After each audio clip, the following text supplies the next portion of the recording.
So, welcome to episode 21 of the Dear Black ED podcast, where we explore the stories, the challenges, and triumphs of Black leaders in the nonprofit sector. I am your host, Jade Nicole Neverdal Merritt, and I am the founder and executive director of Black ED Network. Today's episode brings forth a leader whose work has shaped policy, influenced system, and strengthened systems across Central Maryland. Our guest is Franklyn Baker. He is a cross-functional senior executive with nearly 30 years of diverse experience in primarily nonprofit organizations. He has been the president and CEO of United Way Central Maryland since 2016. Under his leadership, the organization has experienced measurable shifts in culture by championing equity, diversity, and inclusion initiatives, as well as tremendous growth in revenue, people served, innovative programs, volunteers engaged, and so much more. During his tenure, United Way has expanded in homelessness prevention and family stability visits, spearheaded new educational equity initiatives, and launched the development of 2 new family centers providing affordable childcare and early education in Columbia and Poppleton. Franklyn focuses on a collaborative partnership that amplifies the voices and power of community leaders and residents to strengthen the lives of families and individuals across Central Maryland. United Way's impact and focus on high-need communities were factors in philanthropist Mackenzie Scott's decision to award the organization a $20 million unrestricted donation in 2020, the largest gift in the organization's 100-year history. Franklyn also leads efforts to exceed their $20 million fundraising goal in its 100th anniversary campaign. Prior to United Way, Franklyn held executive leadership positions in Greenpeace USA, Volunteer America Chesapeake, and more. Franklyn earned a bachelor's degree in business administration from Howard University and a master's degree in nonprofit administration from the Mendoza College of Business at the University of Notre Dame. He serves in leadership and sits on multiple nonprofit boards, including Baltimore's Promise, Parks and People, Maryland Access to Justice Commission, Baltimore Public Media, Truist Bank, the Center Club, the Federal Reserve of Richmond, and others. He is also a member of United Way's Worldwide Network Advisory Council. He has been married to his wife, Michelle, for 28 years, and they share a 22-year-old daughter, Gabrielle. He loves sports, reading, and swimming. So without further ado, today's conversation, Measuring What Matters, A Leader's Guide to Meaningful Change, digs into how deep leaders build trust, deliver results, and stay grounded while navigating an evolving nonprofit landscape. Franklyn, welcome to the Dear Black ED podcast. Glad to be on with you, Jade. Looking forward to this conversation. I want to correct the record. When I submitted my bio, my daughter, she had just not quite turned 23 yet. So she's now 23, first-year law student at the University of Baltimore. I'm so proud of her. And she's going to knock it out of the park for sure. Just wanted to correct the record. Awesome. Well, congratulations, Gabrielle, Yeah. on your acceptance to law school. And I'm sure she's going to go on to do absolutely amazing things. Awesome. Well, we got into the bio, and one of the pieces that stood out is that you have spent almost 30 years in leadership. And so I love to kind of kick off each episode of the podcast just talking about what are some of the early experiences that really shape you in this journey. We've heard some powerful stories in the past of like, how did I land here? And so could you just walk us through today, kind of your journey, 30 years of experience in this sector? So I would say 2 experiences stood out for me. So when I was senior vice president and chief operating officer at a regional nonprofit with, at that time, lead responsibility for programs and all the back office operations and supports, I led as though I was actually functioning at the next level up, right? So this sort of idea of staying in a place where you want to be, right? Mm-hmm. So because of this kind of relentless focus and I think favorable results, the president CEO moved me to his number 2 senior executive, sort of akin to his deputy CEO. Mm-hmm. And another experience that really helped to sort of shape how I lead today was during my last deputy CEO role where I was asked to shepherd two functions that previously reported directly to the CEO position. So the CEO at the time had the highest level of trust and confidence in my ability to optimize sort of the productivity of these two executive roles, along with my other more traditional subordinates. So in essence, Jade, I've learned that showcasing the highest levels of capacity, it sort of tends to catapult one into the highest level of leadership. So assuming more and operating as though you're already at the highest level makes it easier for someone to pull you up to that next notch. I think that's so powerful. And we do have, folks who are just kind of starting out in their nonprofit journey or, may have assumed a program director role or in some other capacity and even aspire to executive director. So can we just sit in that space just a little bit? Because I really feel like that resonated with me, just kind of showing up in the way that you want to be or showing up for the position as if it's already yours. And so could you just give us a little bit more along that line, or what additional advice do you have for someone who is aspiring to move to that next level, and a little bit more about kind of that thought process that you had about showing up as if you were already leading in that role? Yeah, there's a quote that says, "By beholding, one becomes changed." Mm, And so, if others behold you operating at a level above where you technically are, they mhm, begin to see you at that level above where you currently are, if that makes sense. So if a person says, I'm at a manager level, director level, vice president level, I want to get to that very next level in this organization. Or if I'm an executive director of an organization, I want to get to the place where I'm now head of a conglomerate, of subsidiaries or nonprofits that are under one umbrella. And I want to move from executive director of one to the CEO of multiple. The people who are supporting, whether they're board chairs, funders, and other key stakeholders, they need to begin to see you already operating as such before they feel comfortable, before they feel like the risk levels have moved down a bit and mm. sufficiently less of a concern. So they feel very, very favorable about the idea of putting you in that higher perch. Yeah, I think that that's truly powerful. And I think that really speaks to kind of the mindset of just how we're showing up, and always a reminder to really move forward, act, and in the spaces where you want to be. So you talked a little bit about kind of some of the two roles or the positions that kind of transition you into this current seat. But what specifically kind of drew you to the nonprofit sector? And then how did that evolve into some of more of the executive roles that you've taken? Yeah, I think I was really attracted to the nonprofit sector, but I think because I really recognized that my life's purpose, my mission was just helping people to thrive, Mhm. helping people to get to that next level of proficiency and independence, and where they're living lives, happy, thriving lives. And so when I began to expand my understanding of human behavior and sort of what motivates people, this is not rocket science, of course, but sort of what motivates people to act when they have benefit of tools and resources and interventions that Mhm. can really actually begin to shift the trajectory of their actual life. As I began to sort of advance into various leadership roles, I began to see my mental shift Mhm. and seeing this space as my occupation, but not my avocation. Mm, mhm. So it's the whole notion that you've heard many times, and I have as well, when people say, and they're really being truthful, yes, I would like to be paid for the role that I'm in. And yes, I don't want to be a martyr. But if it was a scenario where I had to work this job with minimal pay or no pay, I would still be in my element. I would still Mhm. be fulfilling my purpose.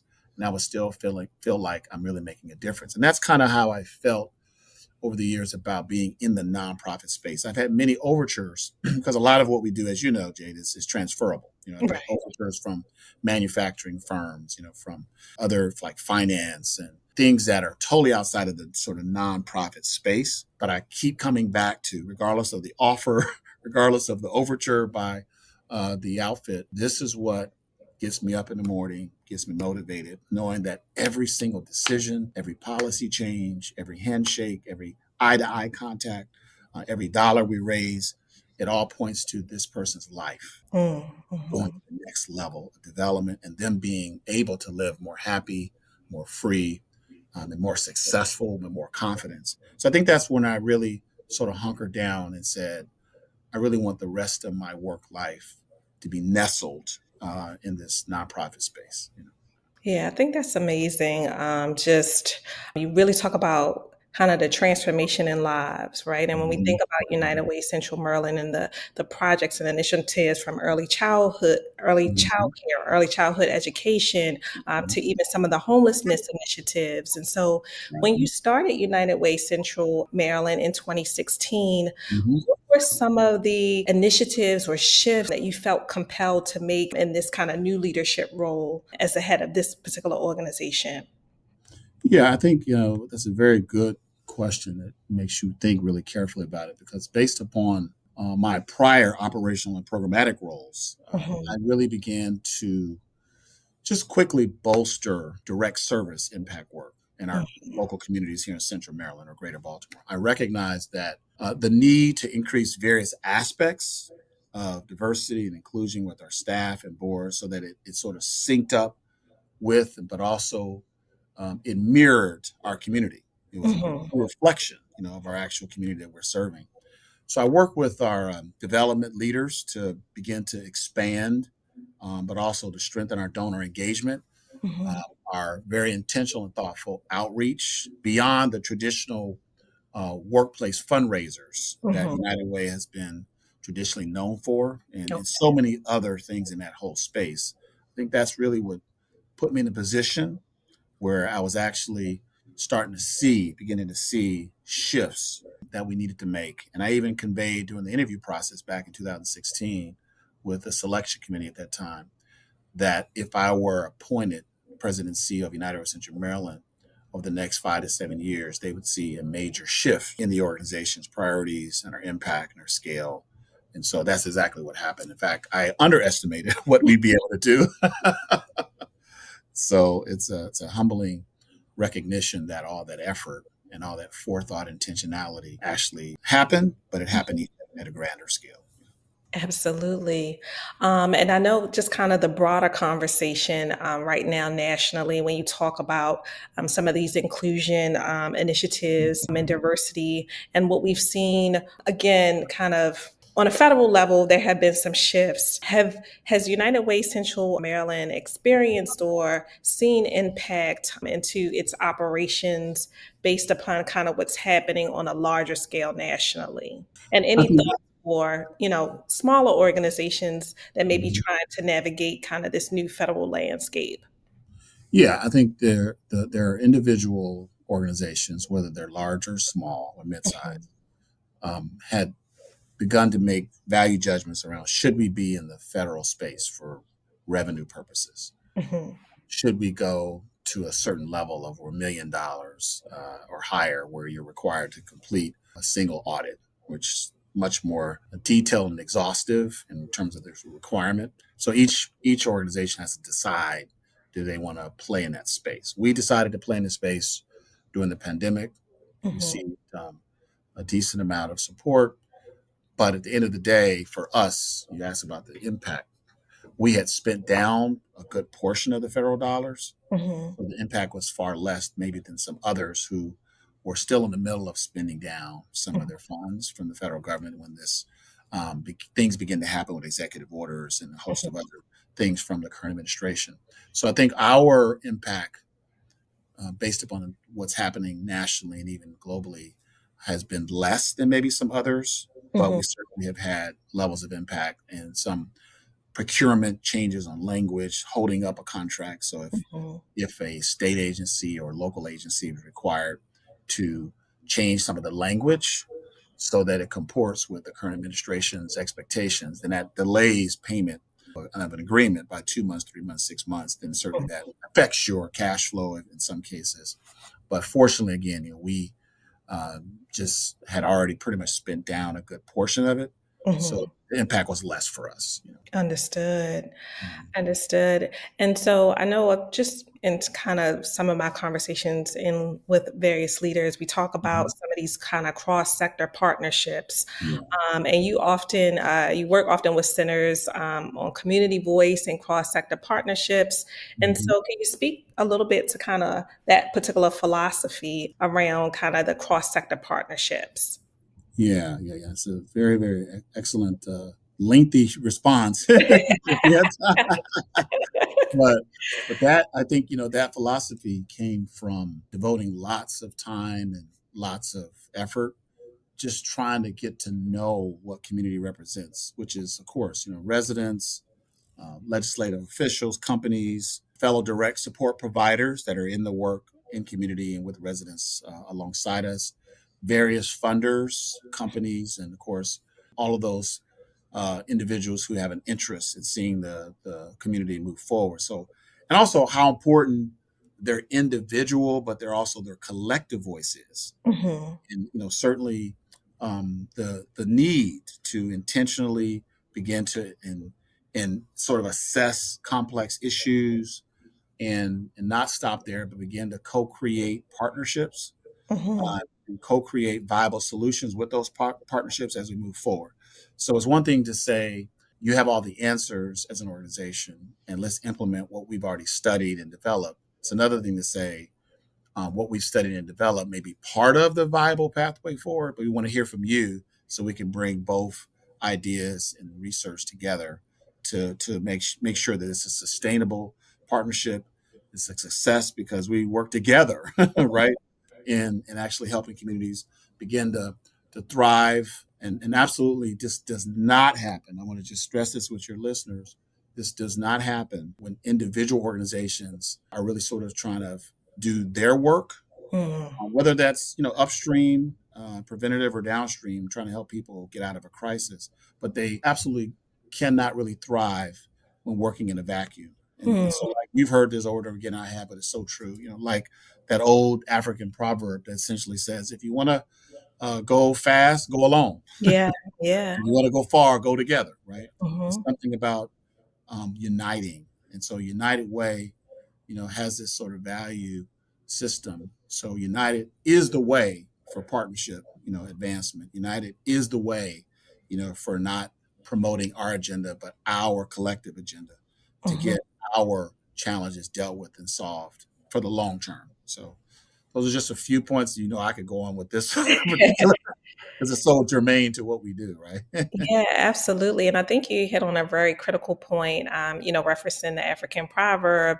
Oftentimes, as Black leaders, we feel like we're working in silos. I believe there was a Race to Lead report that was done a couple of years back on Mhm. Black and Brown leaders, and just kind of this idea that we're oftentimes just working in these Mhm. silos, haven't really forged intentional partnerships with other organizations, and then become stagnant in these roles. And so I think that is a very key piece. And I do think just kind of even what we talked about around kind of some of the shifts on a Mhm. federal level from the kind of the ground level, what I've begun to see is a lot of organizations begin to think more strategically about potential collaboration and partnership. I believe the state of Maryland alone has 40,000 nonprofit Mhm. organizations and doing Mhm. very similar work in very similar communities. And so, how can we begin to think about what resources that we can share in partnerships with one another? And so, I think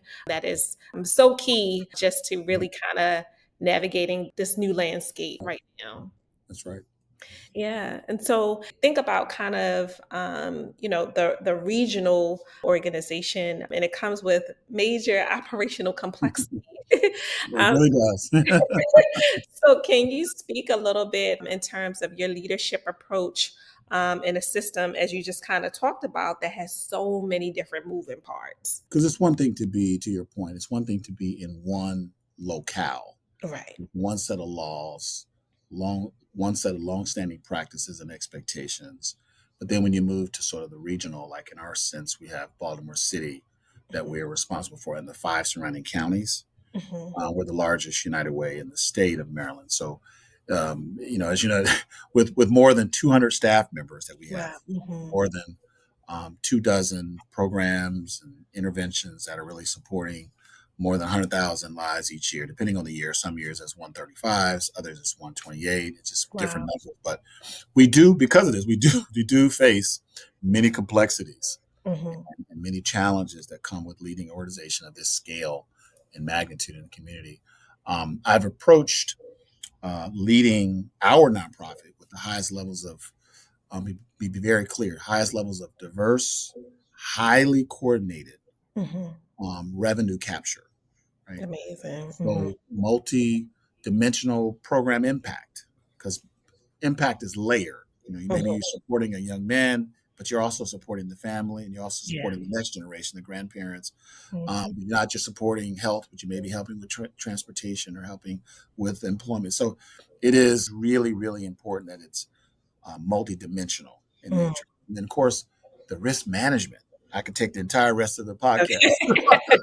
I'm sure. I'm sure. How important risk management is across the entire enterprise, not just on what happens if we're caring for a young toddler and that young toddler is abused by one of the caregivers, but all across the organization with IT, with someone trying to tap your system, making sure all of the trainings are in place and the repetition is in place so people know exactly when not to open an email, like all these different things across an entire enterprise. So the more sites you have, the more complexity. So the sense of being very conservative in your financial performance projections, Mm-hmm. with a willingness, I believe, to make tough expense management decisions, when Mm-hmm. needed, so that you can get to the place where you achieve organizational sustainability goals, which is vital to a board or to oversight body for an organization. But as important as these strategies are, and they really are like sacrosanct, I mean, it's just super important.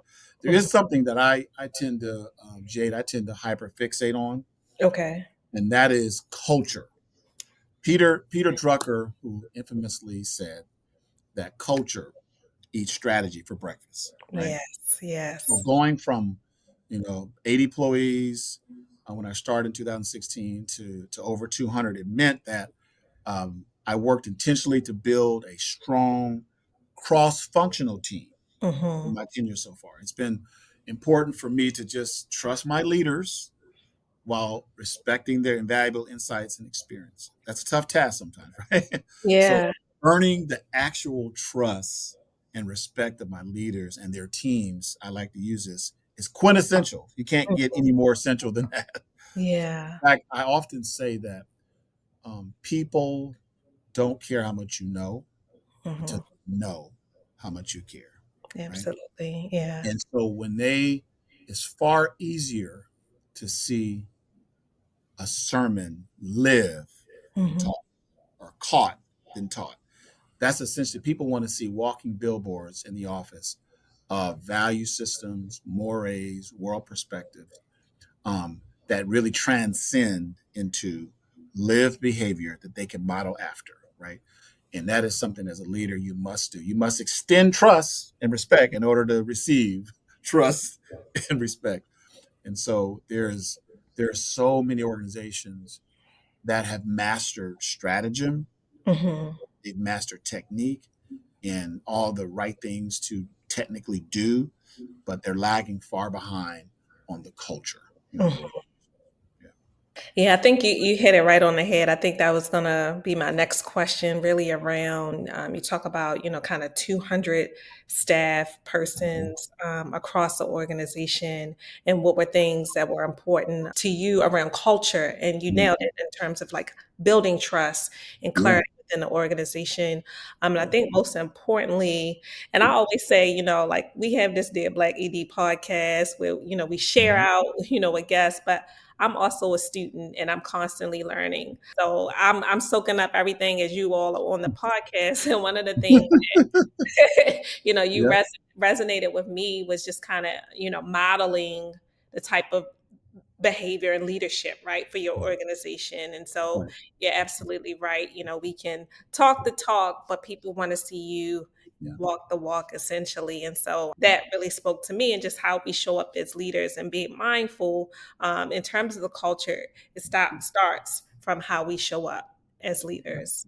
And so, any additional advice, but kind of before we shift a little bit into some of the programs and community impact with United Way to leaders, particularly now, and we've touched on it a number of times throughout our conversation. Hmm. Hmm.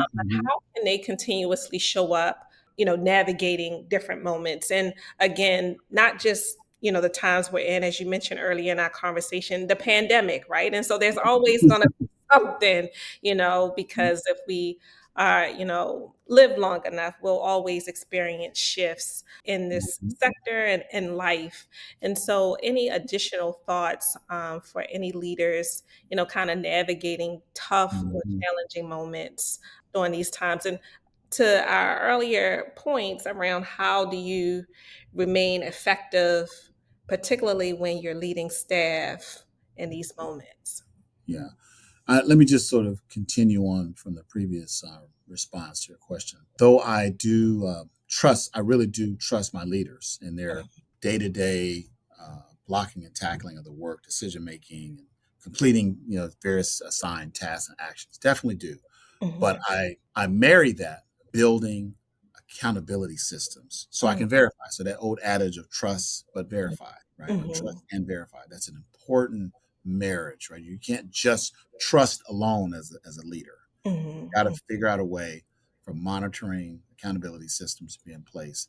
So you feel like, 95% of the time when I've looked under the hood and looked through the accountability system, things are exactly how they should be done. But those 5%, every now and then, that could be a make or break for the organization if you don't have something like that set up to allow yourselves to have a high degrees of confidence that these processes, these procedures, this flow, this task list will be completed and completed well, right? right, Per right. the specs, then you'll be in trouble. And so we really do sort of ensure that the programs, various supports, a lot of our interventions, we ensure that we create them from promising best practices across the country Mhm, okay. so that we are a learning organization at our core. So when we actually scour the landscape nationally to find best practices, be they in Milwaukee or Southern California or Dallas, Texas or Columbus, Ohio, wherever they are, we do that so that we have an optimal shot, a really good shot at achieving superior, not just average, but superior results from these tried and true impacts. It's something about saying, hey, I adopted a model that's been working for 10 years successfully. Yeah.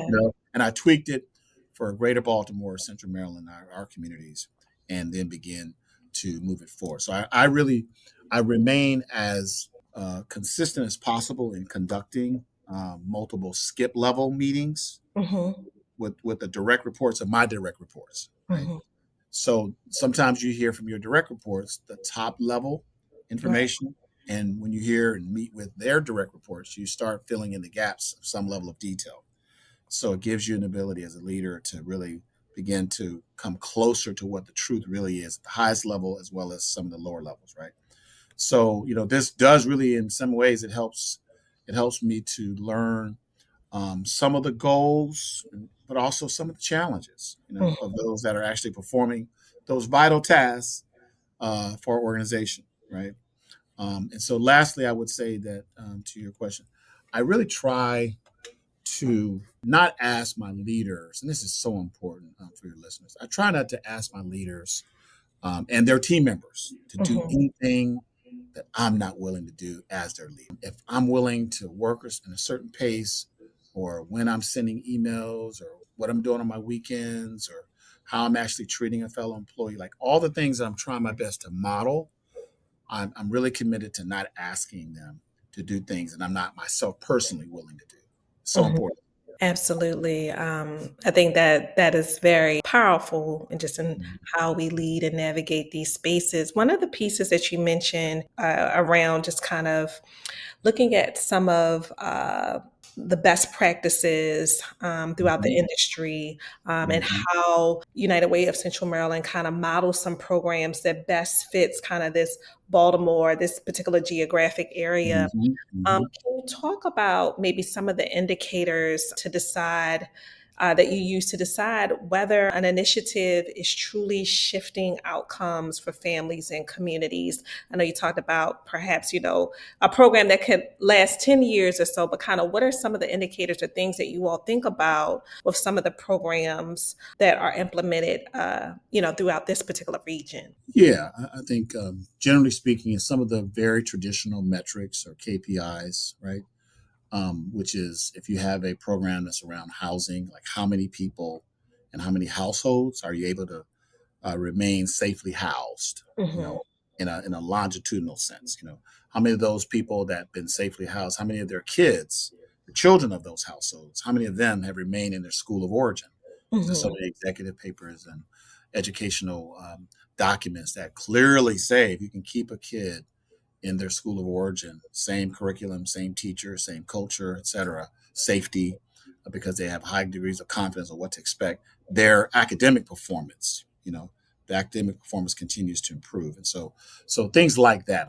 And how many of those households, because a caseworker is working with them hand in hand, how many of those households have a nice degree of trackable, observable increases in their income, their household income, because the caseworker is working with them on a host of things, training programs, internships, apprenticeships, opportunities to increase their money so that the household has less pressure Hmm. relative to dollars. So it depends on the program. Like I said, we have more than 24 programs. And depending on the program, the metrics are all designed, like I was saying earlier, to help that individual household, the individuals inside the household to begin to thrive, in every aspect of their life. So yeah, we're very traditional in that sense, but very focused on ensuring that as we're incubating that best practice from some other part of the country here in our region, that we're evaluating what are the success patterns we're seeing, what are the challenges we're seeing, how do we course correct, and if we can't course correct soon enough or well enough, then we do make a decision around do we actually pause the initiative or sunset it, right? So that's a very important value system as well, is not to be so wedded to something you started, Hmm. right, that you can't ever turn off the spigot. You can turn off the spigot, especially if you tried everything you possibly can to improve, to turn it around, to make sure it's successful. And if you can't, you have to have the courage to just stop the program. Yeah. Yeah, can we lean into this a little bit? Because I think oftentimes, to your last point, whether it's an organization or a program, Mhm. many nonprofits find it so challenging sometimes, even a board member who's probably been on your board for 20 years to say, maybe it's time to transition. And you said, having the courage to do so. Can we just lean a little bit more? Any thoughts to share with some of our leaders who may kind of be looking at some of the metrics, and the program's effectiveness and maybe not being there? Because I think obviously, the goal of a nonprofit's organizations are, to over time be not needed in communities, right? That we work to solve some of the issues. But for some leaders who may be struggling with letting a Mhm. program go, what are some Mhm. thoughts or advice that you may have for them, in terms of making that shift? Yeah. I think it's two things. One is if you're an executive director of your own nonprofit and you're starting to see the numbers that are nowhere near what you share with the donors. Hey, donor, give me $100,000 and we'll do X, Y, and Z with the money, Mhm, right? And you begin to see, and you're full of transparency and you're honest with yourself and your team. You begin to see we're just not quite hitting what we share with our donors that we would do. And just imagine if the donor asked you to share the update and then you didn't give the full update or clear enough update, and then they found out through another third party, whether it's the government, whether it's a Channel 5 News or any other source, mhm, that you're falling woefully behind on how the money is being used for your community, right? mhm, Then that should be very telling for a person that's running a nonprofit. We probably need to tweak some things that could include shutting down a program mhm, or sunsetting it maybe for a window or pausing it for now because maybe the environment is not conducive, whether mhm, it's at the federal level or state level, and we're not able to really garner enough financial support or we're not able to fund someone who can help us with research or performance goals and performance evaluation. Maybe we just don't have the capacity to mhm, actually monitor and make changes along the way because we have 3 staff, that type of thing. So it just depends on what they're dealing with. As long as they are keeping in mind one of the key stakeholders, which is their funder community. Mhm. They're giving because they trust, right, that you're going to do some really good things that are meaningful on behalf of communities that you're trying to serve. And so there are often nonprofits that are facing that challenge. And we are certainly trying our best at United Way Central Maryland, as part of our mission, is to Mhm. build the capacity of nonprofits Right. in our community so that they can actually do really good work and have the ability to sustain the impact of that work. So when we talk about kind of some of the donor relationships and the importance of relationships with funder communities and also Mhm. building that capacity, and I know you mentioned earlier in our conversation around when you came into United Way, some very Mhm. non-traditional ways of fundraising. So do you Mhm. have any thoughts or advice for, folks that are kind of sitting Mhm. in this seat in terms of really kind of thinking outside of the box with areas of opportunity to engage donors or to even build relationships with funders? Yeah, I think it's very, very, very vital for each executive director, for each person who's in a leadership role in an organization, nonprofit, to think about how can they stand out. And one of the ways that United Way Central Maryland has been able to sort of stand out over the past decade is we have moved from being largely viewed as a pass-through organization where the dollars come in from the various organizations that we have partnerships with and their employees who are contributing funds through an annual engagement effort to support various nonprofits that they have passion around, right? Hmm. So we have migrated from that largely from that traditional model to a model where we do a much smaller portion of that and a much larger portion of literally doing what I was saying earlier, creating all these incubations around Central Maryland based upon best practices Hmm. and communicating to the donors to say, if you give us $50,000, $25,000, $1,000, whatever you can afford to give us, this is what it'll do for every $100 it does X, every $1,000 it does Y, right?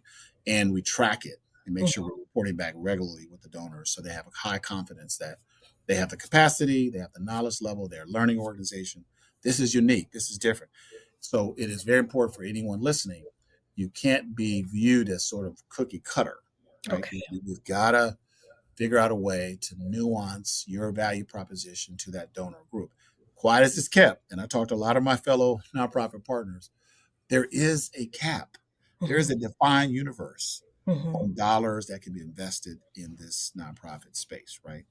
So it's not like it is totally endless. Hmm. It's truly that old adage: money doesn't grow on trees. it's, Yeah. the, it's the same thing here.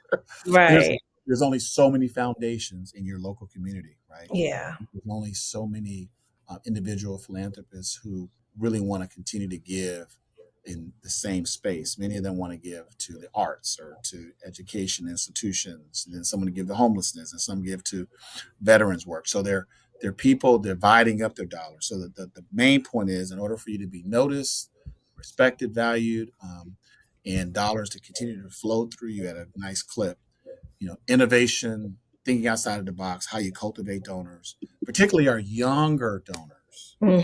Hmm. When I think about my daughter, who's a Gen Z, and some individuals in my workplace that are either young or older millennials, the ideas they're coming up with, because many of them were proverbially born with a iPhone in their hand, right? That's Came true. out of the womb, Yeah. so their Yeah. thought process is much different than sort of Gen X and baby boomers and silent generation.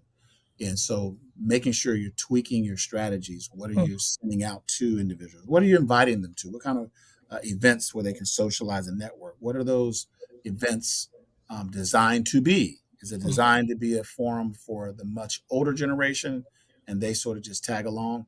Or is it designed primarily for that up and coming generation so that they can really begin to drive change? I often say, Jay, that our younger people are not the leaders of tomorrow; they're the leaders of today, right? Mm. Yeah. So how do we get executive directors of nonprofits and their teams to really try to be bold enough and creative enough to stick your neck out and be somewhat different than maybe every single one of those 40,000 nonprofits that are in the state of Maryland today. And if you break it out, there are 41,000 nonprofits of all designations, but Mhm. 501c3s are about 31,000. So it's like a 10,000 delta. The ones who are on the ground blocking and tackling, like United of Central Maryland, it's about 31,000. And just think about the need of the state. The Yeah. need of the state is not that large where it requires Right. 31,000 nonprofits to be in the 24 jurisdictions of the state making impact happen. So there's work to be done there around encouraging some nonprofits to consider maybe joining alongside of maybe a slightly larger one that has more capacity and Mhm. that's very similar to your work and your effort in that community. Yeah, I appreciate that thought, and even to the conversation just around the sign of the times and how Mhm. things are Mhm. shifting. You're right. I have a 2-year-old who knows how to FaceTime on my phone. So you're right. They come out of the womb with an iPhone. He very much so, That's right. knows how to use technology already. And so that really speaks to the shift that Yes. we're experiencing. As our time is winding down, and I always No, it's gone so fast. right, the time goes by so fast. Mhm. Just wanted to kinda before we, close out today, as you look forward to, the next phase of your work, what are some of the priorities or things that rise to top of mind, that you look forward to in terms of strengthening communities throughout Maryland?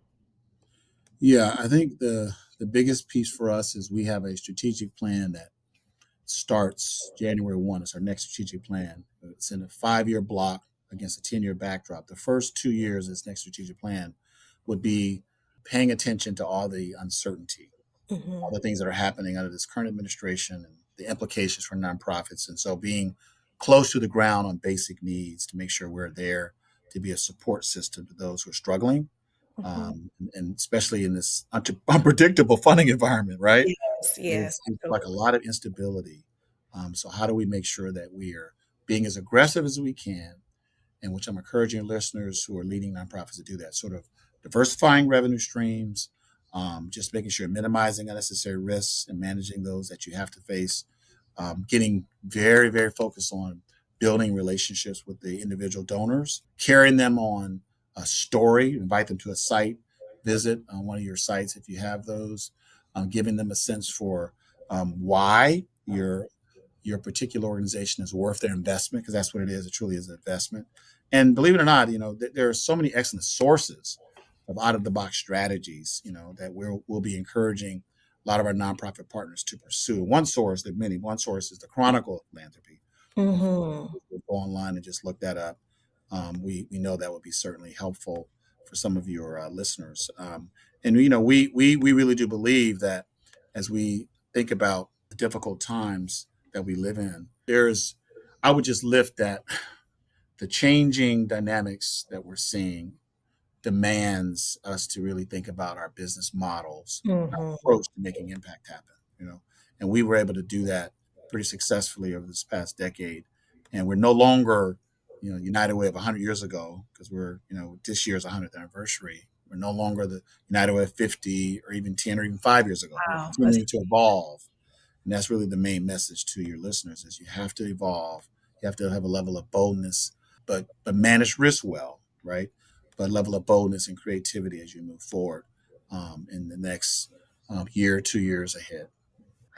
well, thank you so much, Franklin, Mhm. for your honesty, for coming on today. I truly admire your work as a leader. Mhm. And like I said in the conversation, I most certainly, I am a student. I am also a listener and gaining so much from other Black leaders in our community. So it's truly been an honor and a privilege to have you on today. And so Yeah. thank you very, very much. And can I just, before we close, can I just make one appeal to those who may be listening? Because of all the uncertainty, United of Central Maryland stood up a United for Good Community Relief Fund. So it's really designed to just help families and nonprofits weather this storm. And we really want them to emerge even stronger. So they can donate today. They can go to our website, uwcm.org, UWCM.org/United for Good. We have applications that are currently in place for nonprofit resiliency grants. So those who may be in search of dollars, it's anywhere between $2,500 and up to $25,000, for as long as their annual budgets are less than $5 million. So please go to the website, UWCM.org/United for Good, and you'll learn all about it. Awesome. And we will definitely drop that information and the links when this episode drops. And if there's any way for folks that want to contact you or just continue to stay connected to your work. Yeah, I'll just say the website, we will have several people that can help, UWCM.org/grants, for more information, to apply, to learn all the specifics about the process, and to get any help that you might need trying to figure out what should you apply for. And the deadline for applications for this particular initiative is December 15th. So you do have a little bit of time to get on the horn there and do that today. Yes, we got about a week out, less than a week out, a few days. But again, Franklyn, thank you so much. We will drop that information for our listeners. And to all of you, thank you for an incredible year with the Dear Black ED podcast. Wishing you all a safe, wonderful, and enjoyable holiday with your family and friends, and look forward to new stories, new leaders in 2026. So thank you as always from Dear Black ED podcast.